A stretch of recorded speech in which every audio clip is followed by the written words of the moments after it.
Now, this story right here piqued my interest because it kind of reminded me of the experience that I myself have had with a teachers union that I felt was not doing a really good job of representing teachers. And as a result, I stopped paying my dues. And I remember everyone was saying, "Oh, you're not going to have the protection, and just in case something happens." And you know what? Everything was fine. Now, I am not recommending that you do that. I'm not even picking sides with this story here. I just want to submit it to you, and just also submit that, as teachers, we need to keep an eye on our union and our leaders and the things that they're doing. I think that's a very wise thing to do.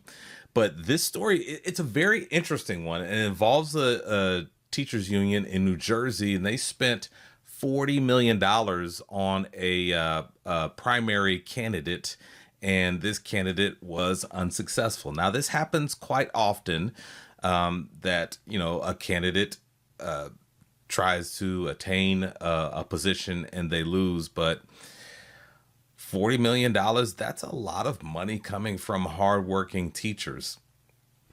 So again, I don't want to sway you either way. I just want to submit this story to you. I think this is something that we as teachers, as educators, we need to be aware of this.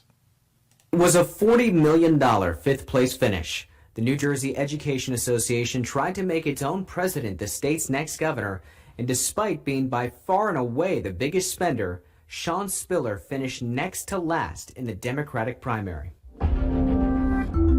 According to New Jersey Spotlight News, the union got the money from member dues.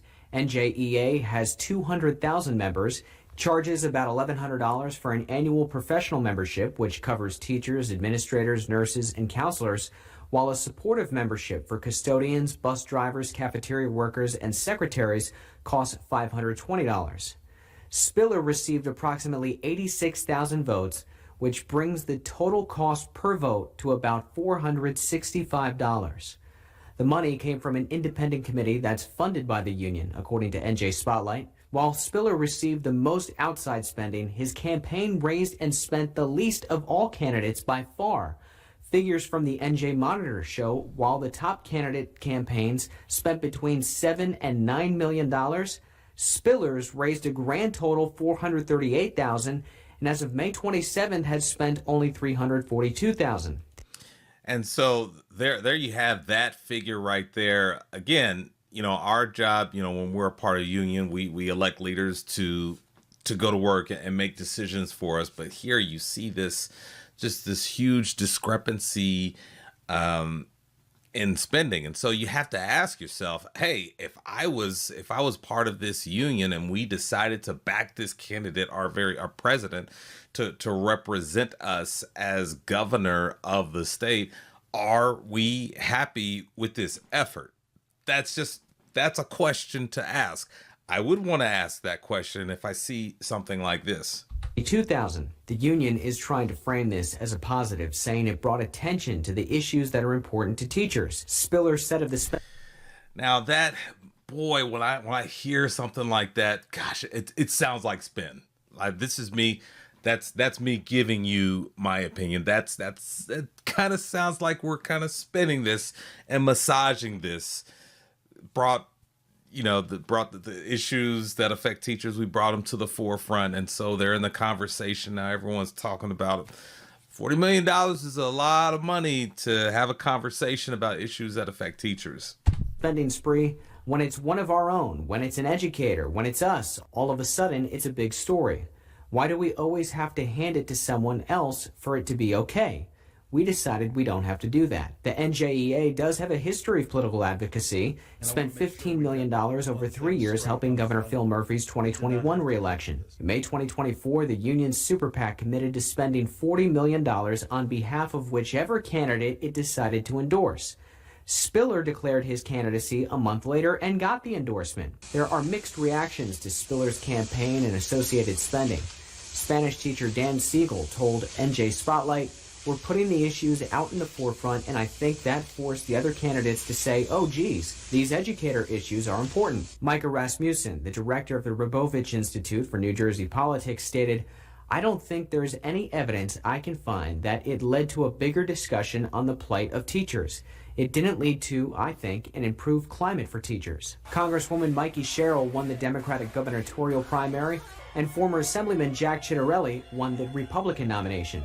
The general election is Tuesday, November 4th. I'm Ray.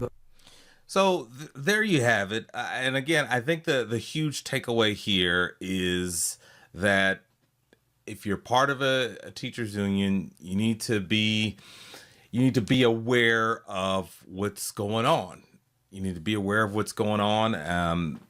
Like the money that you put in, although it may be small compared to the huge pot that the union has, still that's your hard-earned money. And so that's what I would submit to you. Just at the very least, be aware of the actions of the union, what they're doing. If they're getting involved in politics, make sure, hey, if that's not something that you're comfortable with, then you've got a decision that you're going to need to make.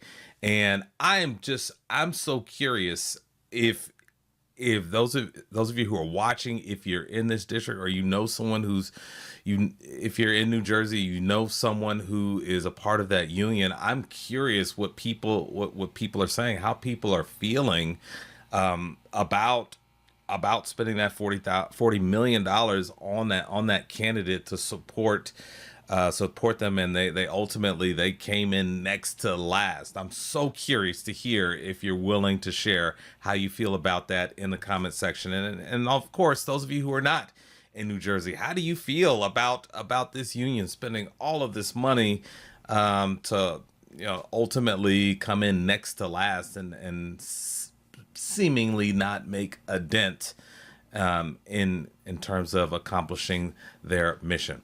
Well, thank you so much for tuning in, and I will see you in the next update.